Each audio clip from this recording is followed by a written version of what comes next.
الأحباء في المسيح، النهاردة عندي عرض مهم جدا. الرب بيعرض عليك أربعة أن يحررك من 14 نوع في الحياة.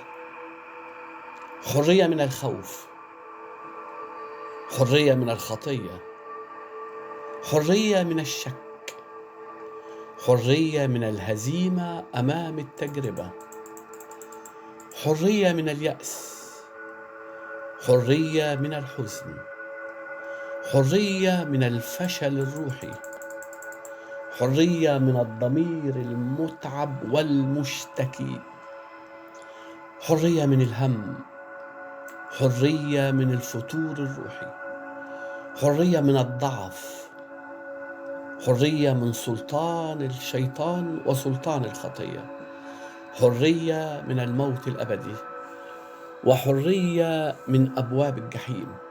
فإن حرركم الابن فبالحقيقة تكونون أحرارا.